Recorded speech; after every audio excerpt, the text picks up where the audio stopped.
Good morning. So I usually post this video on like a in on Instagram on Monday morning, Instagram, whatever else I use, Facebook. Um, but I am actively trying to go on Meta less and post less. It's hard because I see both sides to kind of the debate, or if you want to call it that, is that we should divest from these big tech companies. I'm on board 100% from data to everything, right? But the other thing is that I've seen people say these channels will just become one voice, one way of seeing things. Now I'm thinking about it, I feel like it's already on that path anyway, given the founders and what's going on. I feel like we're going to get censored out of it anyway. So I might have just convinced myself of that I'm not on both sides. I kind of think we should all divest, but I'm going to try anyway. So, good morning. And I have decided that I'm going to draw a card for us this week from the Mantra Oracle deck, and we can maybe practice this mantra this week. I will also practice it. It is the spring equinox on Thursday. So maybe this could be part of your ritual if you do something. I'm going to do myself a little ritual, I think, filled with rest, but also some exploration. Oh, this card's just popped out. Let's have a look. Yeah, that's nice. Okay, so I am a perfect being of light, freeing myself of perfectionism.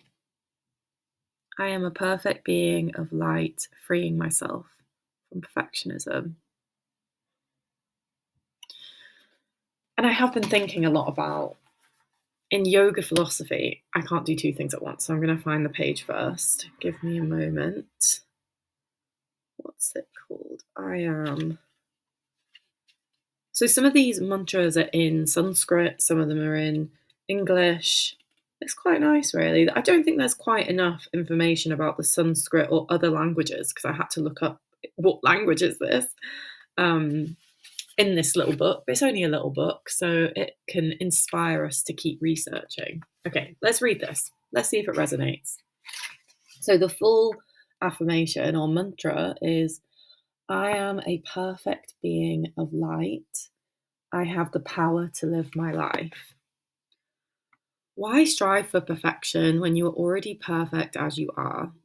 This mantra, given to us by the singers of the band Beautiful Chorus, does not derive from yoga, but spreads the power of its teaching with two simple sentences. It revokes the common and destructive belief that you aren't enough. You heard it in school, even among your family, at work, on social media, television, ads, and even in the most trivial conversations. This code saying you are not enough as you are vibrates all day long. Our consumerist society is based on the idea that consumption and vanity, buying new things, having a flat stomach, and longer eyelashes, being the best, might turn us into that other person we don't think we already are. When this very limiting belief is active within your ego, you can't stop comparing yourself with others, and you suffer from this feeling of inadequacy. This pushes you to see absolute perfection as a goal you should be striving for. But through constantly judging ourselves and running after this illusion of perfection, we forget that our nature is above perfection. From the fertilization of an egg to our birth, our nature is capable of creating an incredibly ingenious human body. Remember the child you used to be before you started being graded in school. Connect to their innocence, their purity, their thirst for knowledge. Wouldn't you tell them that they're perfect just the way they are? Now imagine that whenever you feel like you're failing or making a mistake, you took the time to chant this mantra. How would you feel? Would you act differently? Accepting that you were born perfect allows you to accept the imperfections in you. Of course, this is not a reason to let yourself off the hook when you act irresponsibly. But when you have nothing to prove, you can start existing as you are. What a relief for you and for others. Beyond the misleading appearances, we are beings of light, and we have everything we need to move forward in life. With hands placed on the chest, chant this mantra for 7 minutes. I am a perfect being of light. I have the power to live my life. It's really nice. I guess bringing in yoga philosophy to this, and actually it was something I have been thinking about, and is that we all have a bliss body in our being. Like the kosha model, the 5 layers of existence is Annamaya kosha, physical body, Pranamaya kosha, energetic body, Manomaya, mental body, senses, Vijnanamaya, wisdom body, and Anandamaya, the final one, or the first one. There's no order, right? That layer is the bliss body. It's where, in my yoga teacher training, they described it as like when you get into a flow state if you're doing creative practice, or you get glimpses of this in your life when you hug a loved one, or when you just feel that real bliss and joy. And you know what? I've been getting it recently, glimpses of it. So I've been going to a yoga class that is like your standard, quite inaccessible yoga class, and it does make me uncomfortable in many ways. And it's part of my gym membership, and because I've had support of like Charmaine to be able to kind of be empowered to do the practice that suits me. So I have lots of alternatives that I can do in the class. So for me, it works quite well, although I look around and I feel like accessibility could be taken more seriously. Let's just say that. Anyway, so in this class, it's a little bit more like heated. It's a vinyasa flow, and I do skip the vinyasa, and I just hang upside down because that's what I like to do. It does something to my body. Anyway, at the end of this reasonably vigorous class, obviously there's a shavasana. It's not very long, but for some reason, this extra physical activity, the kind of push, extra strength, which you can all do in a chair, by the way, this whole, like, you can build enough heat in the body in any way. I get this access to bliss. I actually feel like I'm a perfect being of light, which is wild to me because I actually get this feeling where I'm like, whoa, and it's nothing like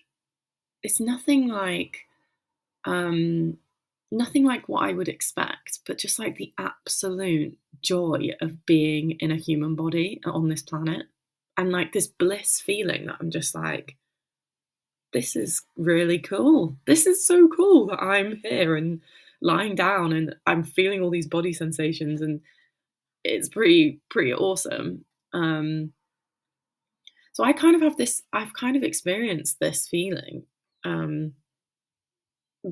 The glimpses, right? Glimpses of it. It's not all the time. And I do think, though, part of the reason why I do access this feeling in that shavasana is because I let go of perfectionism in the practice. While I'm doing the asana practice, I am so comfortable with doing something that no one else is doing because I'm confident in the alternatives that I have. That's fair. And I also know that I feel emotionally so much better when I'm not pushing myself past the limits that I am feeling in that moment. And I think because I honour myself so much in that class, I do push myself, don't get me wrong, but that's my choice. It's not because I feel I have to. I think that is one of the reasons why I can access this bliss body after doing that session, because I free myself from perfectionism. Just for once a week class, I get that little feeling. It doesn't happen every week, but most weeks. And I've been going every week to that class as well. So there's something about the consistency of going to that class. Maybe. So just an extra thing on this is that I think when I was like in my early 20s, raging activist, I think if I met myself now, I would be like, this person is toxically positive. Like they're just like always talking about joy and bliss and like happiness, and that they think that this is how we're going to get free. And I think that is really interesting, firstly, to think about what my younger activist would think of me now. I think that my younger activist would agree with the notion that you get less radical as you get older. So I think that if I met myself younger, they would be like, you've become less radical now. And I completely disagree with that. I think I've got more radical. I think I'm getting more and more radical by the day, by the minute, particularly through things like this, through yoga practice. Maybe I'd have to sit myself down and convince my younger self that this is actually not, this is not toxic positivity. Although I can see how it treads into that line. I think that centering bliss and really believing that we all are perfect as we are, and that means everyone, by the way, not just those on the journey towards liberation. Every person is perfect at their core.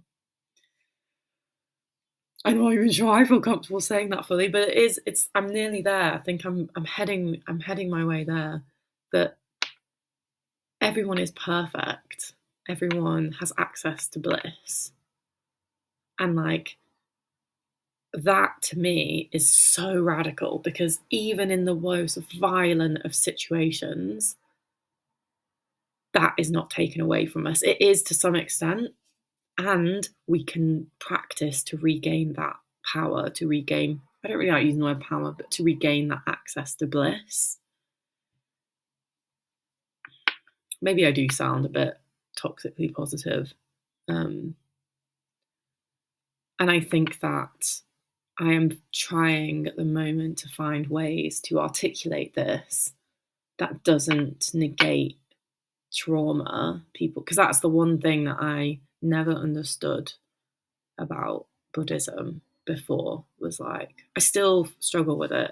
Like, how can you just choose to be happy when your absolute circumstances are horrific, when you've experienced the worst traumas, you're maybe experiencing financial instability, poverty, racism, everything, right? How colonial trauma, war, everything.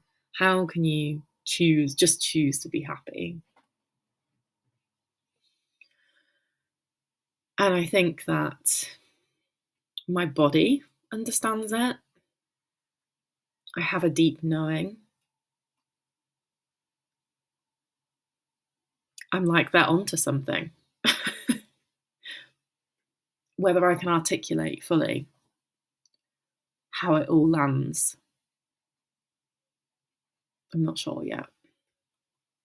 But this is what this is about. I want to share my thoughts, my journey,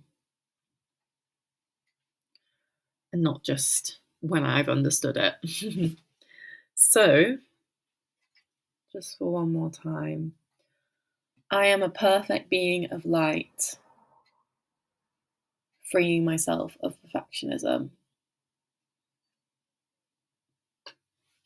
Have a good week, everyone.